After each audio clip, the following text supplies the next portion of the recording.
வணக்கம். பைரேட்ஸ் தீமில் சில கிராஃப்ட்ஸ் எப்படி பண்ணுறது அப்படிங்கிறத நான் அந்த வீடியோவில் ரெக்கார்ட் பண்ணியிருக்கேன். ஃபஸ்ட்டு அந்த ஐபீஸ் பண்ணுறதுக்கு ஃபெல்ட் மெட்டீரியலில் இந்த ஷேப்பில் கட் பண்ணி ஒரு உல்லன் த்ரெட்டில் கோர்த்து எடுத்துக்கிட்டோம்.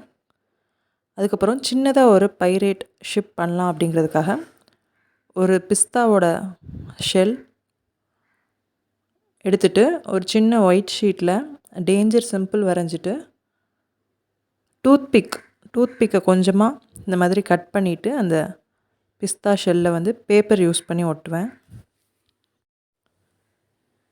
இது பேப்பர் காயறதுக்கு கொஞ்சம் டைம் ஆச்சு அந்த பிஸ்தா ஷெல்லில். அதனால் நீங்கள் பெட்டர் உங்கள்கிட்ட க்ளே இருந்துச்சுன்னா அந்த பிஸ்தா ஷெல்லில் க்ளே வச்சு ஃபில் பண்ணிவிட்டு இந்த டூத்பிக்கை உள்ளே இன்சர்ட் பண்ணி பாருங்கள். அது இன்னும் கொஞ்சம் ஈஸியாக இருக்கும். அந்த டூத்பிக்லேயே ஃப்ளாக் மாதிரி ட்ரையாங்கிள் ஷேப்பில் ஒரு ஷீட், அதுக்கப்புறம் அந்த பாய்மர கப்பலில் இருக்கும்ல அந்த மாதிரி ஒரு சின்ன ஒயிட் கலர் ஷீட், இது ரெண்டும் கட் பண்ணி ஒட்டிட்டு அதுக்கப்புறம் இதை அந்த பிஸ்தா ஷெல்லில் ஒட்டி வச்சா சின்ன பைரேட் போட் மாதிரி இருக்கும்.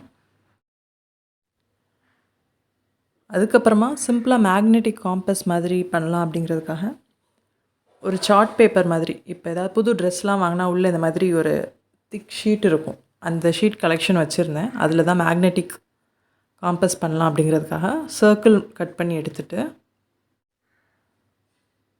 சர்க்கிளோட ஒரு சைடில் மட்டும் இந்த மாதிரி லைட்டாக ஒரு ப்ரொஜெக்ஷனும் சேர்த்து தான் கட் பண்ணி எடுத்திருக்கேன். அதில் பஞ்சிங் மிஷின் வச்சு பஞ்ச் பண்ணிவிட்டு அதுலேயும் ஒரு உள்ளன் த்ரெட் கட்டி விட்டுக்கலாம், நம்ம கையில் அந்த காம்பஸை பிடிக்கிறதுக்காக. நீங்கள் ப்ரௌஸ் பண்ணி பார்த்தீங்க அப்படின்னாலே விதவிதமாக காம்பஸ் ட்ராயிங் கிடைக்கும். அதில் உங்களுக்கு எது ஈஸியாக இருக்கோ அதை நீங்கள் ட்ரா பண்ணி எடுத்துக்கலாம். இது உள்ள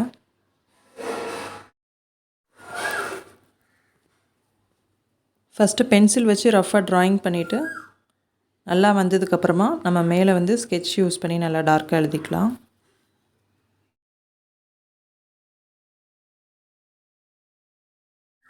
அதுக்கப்புறம் ஸ்கோப் மாதிரி ரெடி பண்ணுறதுக்கு ஒரு A4 ஷீட்டை இந்த மாதிரி சிலிண்டராக ரோல் பண்ணி எடுத்துகிட்டு பின் பண்ணிக்கலாம் நம்ம ரெண்டு பக்கமும்.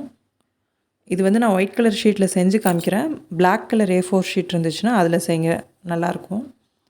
இந்த மாதிரி ரோல் பண்ணதுக்கப்புறமா செலஃபன் டேப், இந்த மாதிரி பெரிய செலஃபன் டேப் இருந்துச்சுன்னா அதை ஒரு சைடு ஒட்டிட்டு நம்ம ஃபுல்லாக கவர் பண்ணிக்கலாம். ஒரு சைடு கிளாஸ் ஷீட் ஒட்டின மாதிரி இருக்கும். இது மேலே நம்ம பெர்மனன்ட் மார்க்கர் யூஸ் பண்ணி கொஞ்சம் வாட்டர் மாதிரி, கடல் மாதிரி வேவ்ஸ் வரைஞ்சிட்டு அதில் கொஞ்சம் சின்னதாக ஒரு போட் கூட நம்ம வரைஞ்சிக்கலாம்.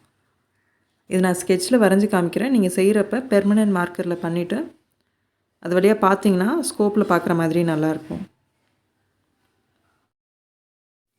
பெர்மனன்ட் மார்க்கரில் வச்சு ட்ரா பண்ணுங்கள். ட்ரா பண்ணிவிட்டு எந்த பக்கம் வெளிச்சம் இருக்கோ அது அந்த சைடு அதை வச்சுட்டு இன்னொரு பக்கமாக பாருங்கள், நல்லாயிருக்கும். குட்டி பசங்க கூட ட்ரெஷர் ஹண்ட் விளையாடுறதுக்கு தான் நாங்கள் இந்த மெட்டீரியல்ஸ் எல்லாமே ரெடி பண்ண வச்சோம். அவங்கள ரொம்ப இன்ட்ரெஸ்டடாக எல்லாருமே பண்ணாங்க. எல்லாருக்கும் பைரேட் நேம் வச்சு ஒரு லைட் ஹவுஸில் அவங்களோட நேம்லாம் ஒட்டிட்டு ட்ரெஷர் ஹண்ட் விளையாடுறதுக்கு இந்த மாதிரி காஃபி பெயிண்டிங் யூஸ் பண்ணி மேப்பும் ரெடி பண்ணாங்க. ட்ரெஷர் ஹண்டில் ஃபைனலாக கிஃப்ட் கொடுக்குறதுக்கு இந்த மாதிரி எரேசர்ஸ் கிடச்சிது. இது எல்லாமே ஒரு அலுமினியம் ஃபாயில் சின்ன சின்னதாக கட் பண்ணி அதில் உள்ளே வச்சு ஃபோல்ட் பண்ணிவிட்டு ஒரு சின்ன கார்ட்போர்ட் பாக்ஸில் ட்ரெஷர் மாதிரி போட்டு வச்சுருந்தோம். க்ளூஸ்லாம் வச்சு ட்ரெஷர் ஹண்ட் வேறு மாதிரி விளையாடிட்டு ஃபைனலாக எல்லோரும் ஒரு இந்த ட்ரெஷர் எடுத்துகிட்டு போனாங்க. ரொம்ப ஹாப்பியாக விளையாண்டாங்க. நீங்களும் சம்மர் வெக்கேஷனில் குழந்தைங்க கூட ட்ரெஷர் ஹண்ட் விளையாடணும் அப்படின்னு விருப்பப்படுறவங்க பைரேட் தீமில் விளையாடி பாருங்கள். ரொம்ப இன்ட்ரெஸ்டிங்காக இருக்கும். தேங்க்யூ.